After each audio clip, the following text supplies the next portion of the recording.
Say taco and then say tree. Taco, tree. They're very different sounds. Taco, tree, tree, tree. Okay, moving on. Welcome to Why Is This Good? A podcast by the Naples Writers Workshop. I'm Christine and I'm here with John. Hey, John. Hello. John, it's your turn to choose a story. What have you picked for us? I picked the story, Where Are You Going? Where Have You Been? By Joyce Carol Oates. All right, let's hear it.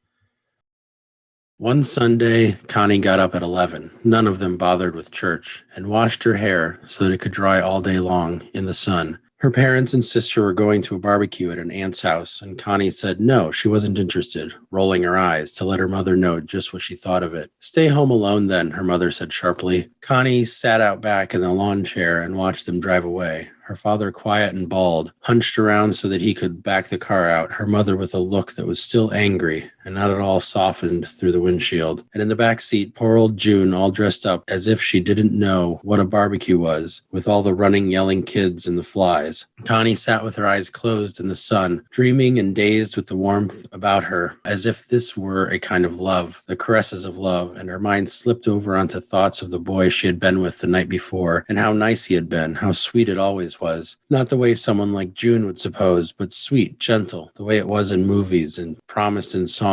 And when she opened her eyes, she hardly knew where she was. The backyard ran off into weeds and a fence line of trees, and behind it the sky was perfectly blue and still. The asbestos ranch house that was now 3 years old startled her. It looked small. She shook her head as if to get awake. It was too hot. She went inside the house and turned on the radio to drown out the quiet. She sat on the edge of her bed, barefoot, and listened for an hour and a half to a program called XYZ Sunday Jamboree, record after record of hard, fast, shrieking songs she sang along with, interspersed by exclamations from Bobby King and "Look here, you girls at Napoleon's. Son and Charlie want you to pay real close attention to this song coming up." And Connie paid close attention herself, bathed in a glow of slow-pulsed joy that seemed to rise mysteriously out of the music itself and lay languidly about the airless little room, breathed in and breathed out with each gentle rise and fall of her chest. After a while, she heard a car coming up the drive. She sat up at once, startled, because it couldn't be her father so soon. The gravel kept crunching all the way in from the road. The driveway was long, and Connie ran to the window. It was a car she didn't know. It was an open jalopy, painted a bright gold that caught the sun opaquely. Her heart began to pound, and her fingers snatched at her hair, checking it, and she whispered, "Christ, Christ," wondering how bad she looked. The car came to a stop at the side door, and the horn sounded 4 short taps, as if this were a signal Connie knew. She went into the kitchen and approached the door slowly, then hung out the screen door, her bare toes curling down off the step. There were 2 boys in the car, and now she recognized the driver. He had shaggy, shabby black hair that looked crazy as a wig, and he was grinning at her. "I ain't late, am I?" he said. "Who the hell do you think you are?" Connie said. "Told you I'd be out, didn't I? I don't even know who you are." She spoke sullenly, careful to show no interest or pleasure, and he spoke in a fast, bright monotone. Connie looked past him to the other boy, taking her time. He had fair brown hair with a lock that fell onto his forehead. His sideburns gave him a fierce, embarrassed look, but so far he hadn't even bothered to glance at her. Both boys wore sunglasses. The driver's glasses were metallic and mirrored everything in miniature. "You want to come for a ride?" he said. Connie smirked and let her hair fall loose over one shoulder. "Don't you like my car? New paint job," he said. "Hey, what? You're cute." She pretended to fidget, chasing flies away from the door. It's a good section to read, too, because it kind of caps off the intro that we get, which is kind of explaining the whole dynamic of the family before you launch into this scene that ends up being the rest of the story. Mm-hmm. Good choice. I thought it showed the character pretty well and the situation that's developed. So what made you pick this one? This story is really famous, and it's in every anthology I'd ever pick up. And I thought I had read it a long time ago, but apparently I didn't. And I pulled a Christine and I just kind of sent it to you without rereading it. It worked out. Yeah, it worked out. My method is tried and true. I finally read it the other day. I was like, oh, I've never read this story. What's going on? There was something like really familiar about it, though. Just all the tension in this piece. So I felt like that Flannery O'Connor we did. yeah. Yeah. I'm probably thinking of that story just because I'm thinking about the podcast, but it felt like it was also from a similar era. This, I think I looked it up today. So I read it twice. And the second time I read it, I actually decided to do some research. This was written in 1966, or at least it was published in 66. That sounds right. Yeah, and I'm trying to remember the Flannery O'Connor one when that was set, but they both seem like similar times in that they're like innocent times, simpler times, obviously pre-cell phones, when both these things would have been easily avoided. That's right. But I had to look up the timeline because when she introduces the character at the very beginning, she describes like the ballet flats and the bracelets. And I was like, this is 2021, right? I mean, these are still the same girls and like they have the same concerns when they're walking around the mall. It felt classic in that way, right? Oh, yeah. Yeah. Yeah. It's teenage girls. Yeah. Also a classic in the sense, well, timeless in the sense that this is still, even with cell phones, a very dangerous situation for a teenage girl to find herself in. That could probably still happen, right? Older men show up unannounced, and what are you going to do? Yeah, so what did you like about it? The thing you mentioned, the tension, I liked. I like the language. There's a lot of good language in here. You kind of get used to this kind of style of short sentences and like simple, but she really knows how to put a sentence together. She got some rolling, long, kind of complicated sentences that just flow by. You don't even notice how long they are. Yeah. Also just the simplicity of it. It's just one thing. Yeah, exactly. It's an interesting story to kind of show you the two ways that she writes, you know, because she's doing this great job with the prose. And you mentioned like the longer sentences, but then by the time we get into the scene, that's going to be the rest of the story. It really is just like dialogue driven. And there's like a really good kind of ping pong back and forth that they're doing. The other thing that she does really well with this dialogue is the dialect. Oh, yeah. Yeah, we get questions, I think, about this a lot in our group, and I never know how to answer it except to say that if you're asking us how to do dialect, you probably shouldn't do it. That's good advice. Yeah, because a lot of times people are trying to like impersonate more than capture something that they're familiar with. Sometimes people will try to write dialect, and I almost always say something about it. And I've tried to tailor my comments like in recent years, not to point out that I think that they're doing it wrong, but to point out that another reader might think that they're doing it wrong or like inauthentically. And I'm never of the like demographic that can tell you whether or not it's right. And all I ever tell these people now is like, just be careful because you're going to get questions about how well you can do this, no matter who you are, if you're writing from a different perspective. And more often than not, it's probably safer not to do it. And this is also why there's like sensitivity readers for people who like with the best interests in mind want to capture it as well as they can, but know that they probably aren't the best person to do it. This, of course, like I'm not from this place, I'm not from this time, but Joyce Carol Oates is a writer that, you know, you feel like you're in expert hands. You know that you're in expert hands. So part of you is just believing it because of who she is, but also I think she's who she is because she probably knows her characters better than the average fiction writer, you know? So she's kind of earned her ability to write that. And I don't know her background. Maybe she's from a place where they all spoke like this, you know? I think the main thing for people who are writing dialects is the mistake I often feel like I see is they're not trying to write a dialect that they know. They're trying to write a dialect that they've seen in a movie. And you can't do it if you don't know it. You have to know it. You have to study it. If you didn't grow up with it, then you really have to pay attention to someone, the way they talk. I think when Joyce Carol Oates is writing this, she probably just hears it in her head. Right. And writes it down the way she hears it. That's the other thing that we get questions about or that I usually comment on is less about like whether or not this dialect has been authentically captured and more about how, like you said, the author has chosen to portray it. I'm looking at a paragraph right now where it's like, can't you read it? And she has CAN''TCHA. That like works for me in this situation. But if every time they said can't, it was written that way, it might trip me up. And it might be the kind of stuff that becomes bothersome to actually read. And if you've done a good job of capturing the dialect early on, or more importantly, the character, because there's so many stories that like are not written with this heavy dialect where you're imposing it on the character, you're reading it that way and you're picturing and hearing it that way anyway, then you don't need to like hold our hand and do it every time. You've already kind of set the tone and I'm filling in the blanks almost. Yeah, that can't ya. Nobody says can't ya. They always say can't ya, right? So she chose to spell it that way to highlight it, right? Right.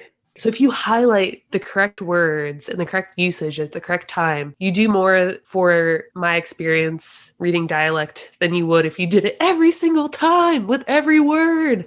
And the other thing about these characters is they're not just saying words differently or pronouncing words differently. It's also in like the way their sentences are constructed. So another line I'm looking at, and you can do this with every line, says, "Hey, Ellie's got a radio, see?"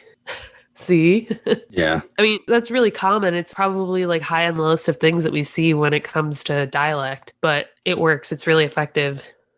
My favorite part about this story is the tension. And the first time I read this was a couple weeks ago, and I read it again today, and it wasn't as fun today. You liked it better the first time? Yeah, because I was like on the edge of my seat the first time, waiting for something horrific to happen. And I didn't even remember how it ended when I reread it. And I think that's kind of the point, that what's best about this is not how it ends, but that you're wondering how it will end while reading it. I talk about this all the time, but people think that the most important part of a story is the plot, but it's really not. It's like the experience of making that plot real. And I think that's what's so well done here. The whole time I'm stressed. I'm thinking through all the possibilities like she is, and I'm wondering what's going to happen. And I'm reading every sentence, like watching these power dynamics kind of slightly shift and watching her gears turn and kind of trying to think 2 steps ahead. The whole experience of reading it was great. And I think because it's dialogue heavy, you can also picture how this would play out on film, right? This would be a 15-minute scene in a movie. This would be a chunk of a film. Yeah, it'd be long. Yeah. And I think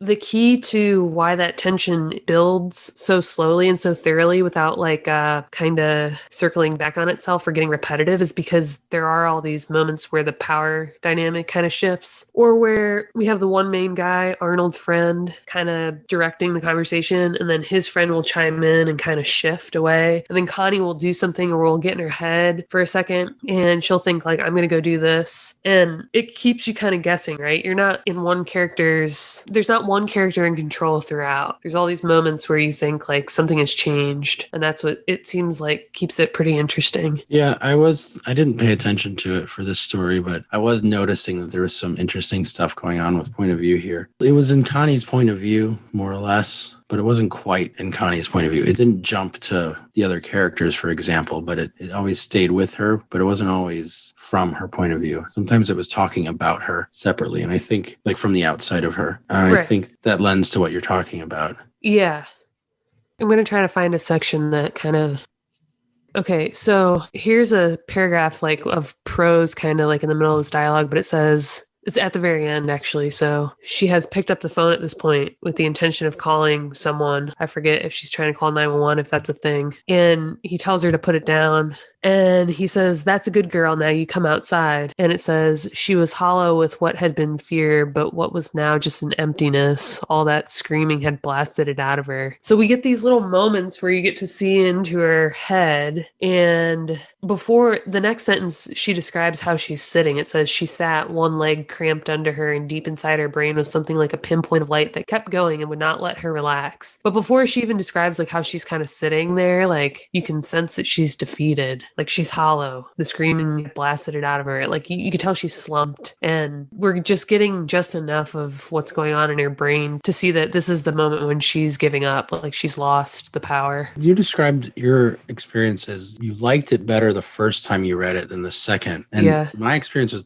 kind of the opposite. I mean, I enjoyed the reading well enough, but I was a little confused is the wrong word, but uncertain maybe about what her motives were. Like by the time I got to the ending and she wandered out of the house and went with him, you kind of can guess why she might have done it, but I wanted it to be more clear. So when I read it the second time, I was paying more attention to that. And I liked it better because I noticed I could see it more clearly why she was doing what she did, maybe because I was paying attention to it. This paragraph is one of those moments that really helped clarify that, because she'd been resisting and resisting and resisting, and finally this was like a breaking point. This was like she can't resist anymore, Right? Because there's when he first gets there, she says, "You two better leave." We ain't leaving until you come with us. Like hell I am. There's no way she's walking out that door. He has to wear her down, and he finally does, obviously. Yeah, I got the sense that, I mean, she could go willingly or they could bust in. Whatever they were going to do, they were going to do at that point. She had exhausted all of her tools, I guess. I mean, she just had the phone and like nobody was paying attention on this street, apparently. I didn't get a great sense of what kind of a neighborhood this was. Like, can you see your neighbor's dining room table from your living room? Or is there an acre? She said it was a really, really long driveway. And remember, she's sitting out on that lawn chair and she can see all the way to the trees. And then there's a new